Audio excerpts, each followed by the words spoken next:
Welcome to How to Love Your Manifestor Better. First thing we got to do is we got to understand the manifestor's dynamic. So they have a blocked off aura. Nothing is getting through their aura. This means that they have to be the ones to initiate. That's their strategy. Next, we have to understand their authority. It's going to be one of three. They're going to either be an emotional manifestor, a splenic manifestor, or an ego manifestor.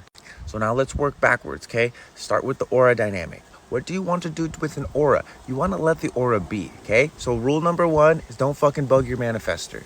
Second thing is we're considering strategy. They're supposed to be the ones to initiate. So be ready to respond to an invitation, to some kind of initiation that they do. Just be ready. Look to them and trust them to initiate. Now, of course, I know you're asking, what if they don't initiate? Well, then you don't do anything.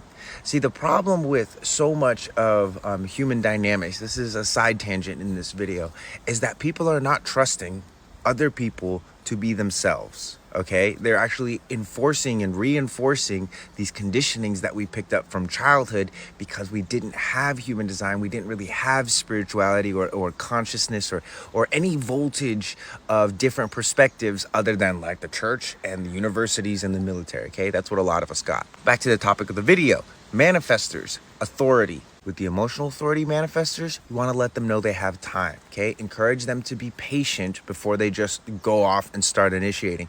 Don't let your emotions get in the way of this manifestor, especially if you care about them being in their emotional wave. So if you're both emotional authority, do your manifestor and yourself a favor and just get away from them when you're both or one of you is in your emotional wave. That being said, once the emotional wave has mellowed out, then you can talk about it. I'm not suggesting you don't talk about your emotions.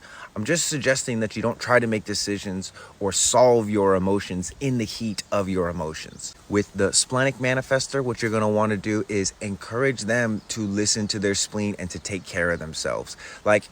Given the choice between taking your manifestor out and partying and dancing and drinking, or encouraging them to maybe stay in so that they can wake up early and do their cold plunge and their workout and stuff, encourage them to do things that take care of their spleen and their health, because that is the authority within this manifestor's life. And again, if you're aligning yourself with something that goes against their authority, it's going to be harder and harder for them to love you. With this manifestor, I don't exactly have a really cool tip. All I have is don't get pissed off when they go to the ends of the earth to prove something to themselves, even though they say they were proving it to you. Understand that the ego is going to want to expend energy to prove itself. That's what it's there to do, and it feels good. It gives that person value. So basically all I can say, or one of the things I can say, just don't take that personally, okay? Especially if they're projecting it onto you, hey, I'm doing this for you. Just let them know I'm good. And then finally, this brings us to our last, third or fourth tip of the day for how to love your manifestor better. Take care of your goddamn self. See, the manifestor is very concerned with who they're impacting, okay? A lot of their initiation, depending on the circuitry, but generally speaking, there's this oh my God, I have a responsibility to take care of people. And that's not always the case, especially because everybody's responsibility to take care of themselves belongs to them. So let your manifestor know, hey, I got everything I need. Thank you. Manifestors, let me know if this resonates. And for those of you with manifestor boyfriends, girlfriends, kids, parents, business partners, etc., experiment with some of these dynamics that I mentioned and let me know in the comments how that goes for you.